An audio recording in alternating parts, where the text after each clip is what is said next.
Hi guys! Oh. That's better. Hi guys, welcome back to my channel. It's me, Soph. If you're new here, hello, welcome. Don't forget to hit the like and subscribe button and the little bell, and comment down below any video ideas or what you thought of the video, etc, etc.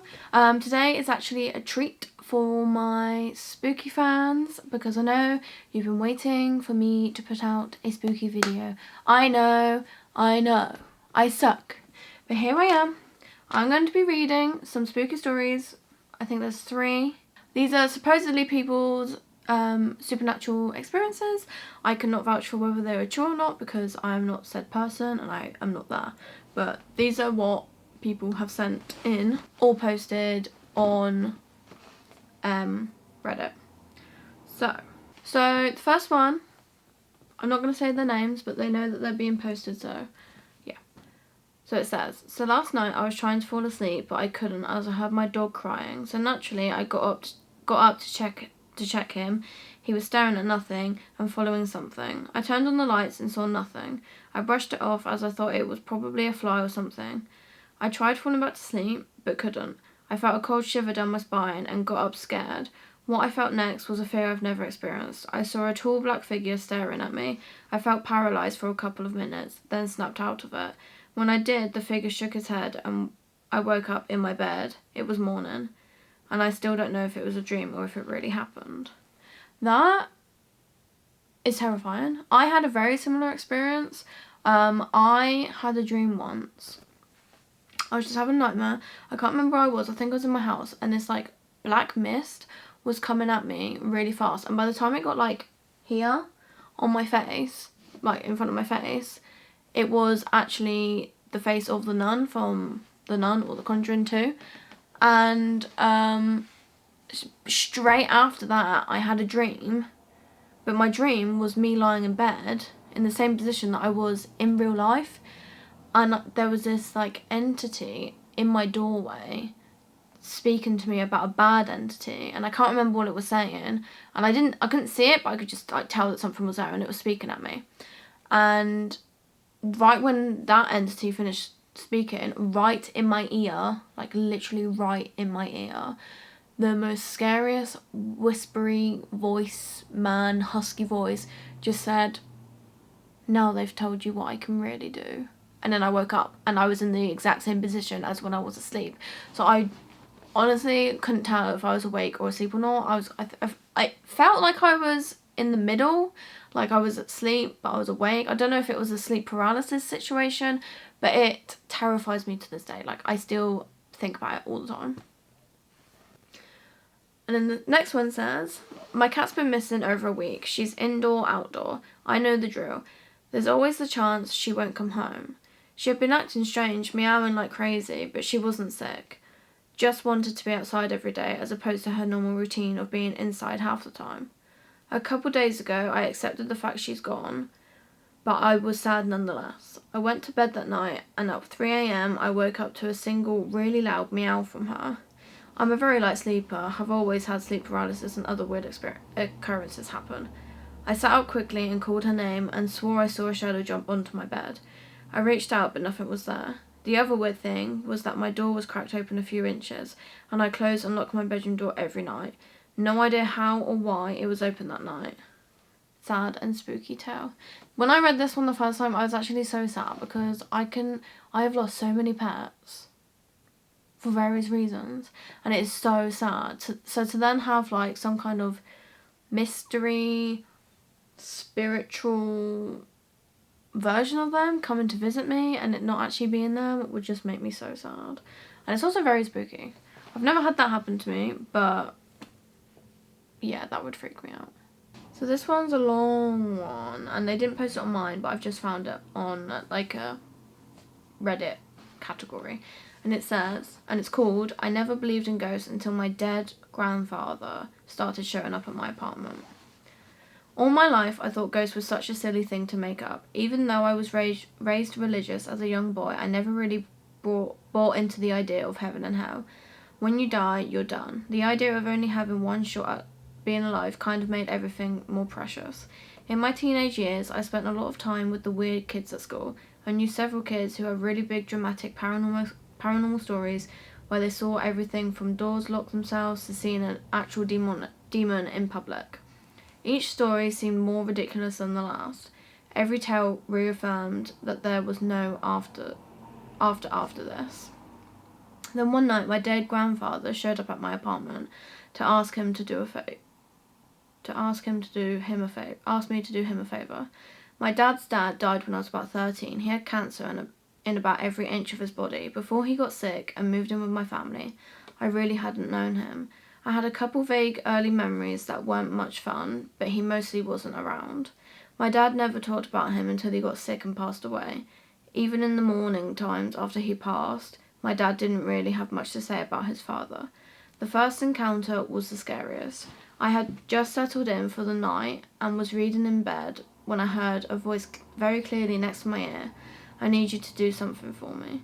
Both my roommates were out that night and my second floor window was closed. The voice was inches from my ear and I was completely alone. That's kind of like my dream thing that I had. I freaked out, turning on every light in the house and searching my roommates' rooms.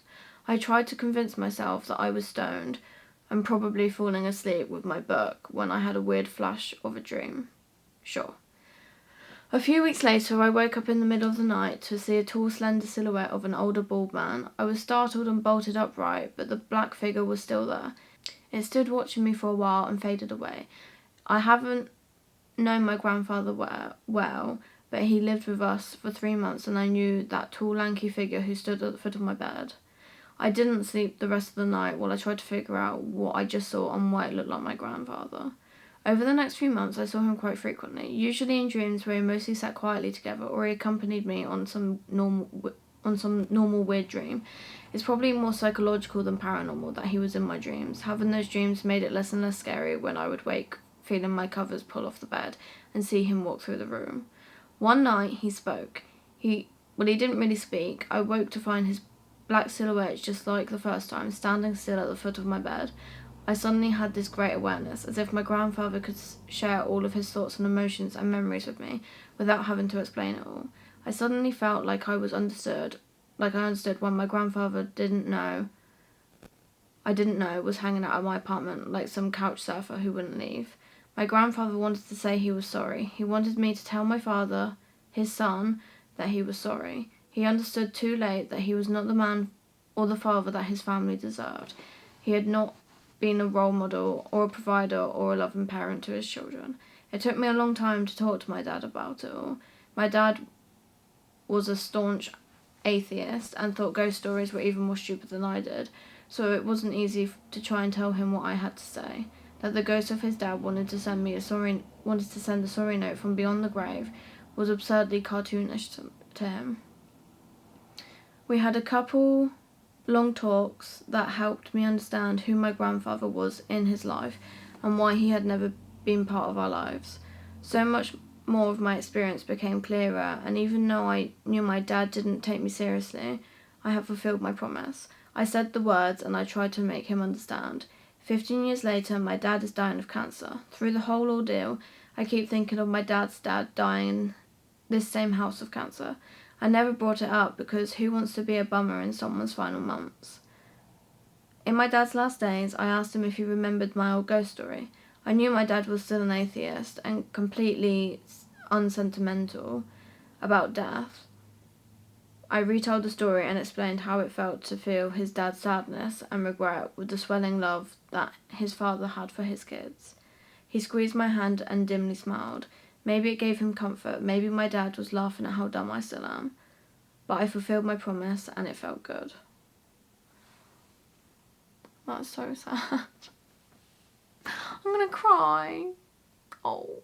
That's so sweet though, like that is an example of it is scary, especially if you don't believe in it, so you're not really expecting it, but it's nice to have a loved one visit. You just have to be very careful that it is a loved one and not someone that's like manipulating you to think that it is someone that you've lost and you care about.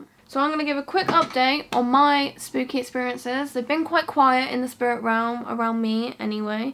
I've had things like my jumper being tugged, like vivid nightmares, the feeling of eyes watching me. I keep hearing a lady hum around me when nobody is humming. But other than that, it's been pretty quiet. Like, I haven't had anything big happen. I've not really tried to communicate. I did use a spirit box in a graveyard the other day, and it did say, and I was with my brother, who's younger than me, and it said things like oldest, which I was the oldest. I don't know if it's like an actual realistic app though. What else did it say? I can't remember what it said, but the main one that stuck up was oldest, because I was the one holding the phone and talking, and I was the oldest out of me and my bro. But yeah, it's been quite quiet, quite boring actually. I'm still sort of listening out for my nan, of course. And I would have thought that lately my experiences would be more, because my mental guard has been down, because my mental health has been in a low place, so my vibes and my aura isn't, like, it wouldn't be protecting me as much. So I should be more open to things going on, but I don't know. It's been pretty quiet other than the small little things like pulling on my jumper and things like that. But yeah, so that's just a little spooky video for you guys who really wanted the spooky stuff. I will do more. I am planning on going on an actual ghost hunt with some people from my work, which I'm really excited for, and I will keep you updated. Don't forget that when I hit 100, I will be doing a giveaway, and I've decided if I can get my hands on it, I'm going to be giving away the Glossy Box Christmas Edition box. It's got 11 products in it, worth over £130, and it ranges from NARS to Laura Mercier to, it's got a Huda Beauty eyeshadow palette in it. So I think that'll be good. But if you want to get your hands on it, you got to follow me, and you got to subscribe to me, and give us some thumbs up. But yeah. Don't forget to share it to your friends as well, of course. The more, the merrier. We love having spooky gals, or boys, or whoever, however you may refine yourself. But yeah, that's it for today. Bye!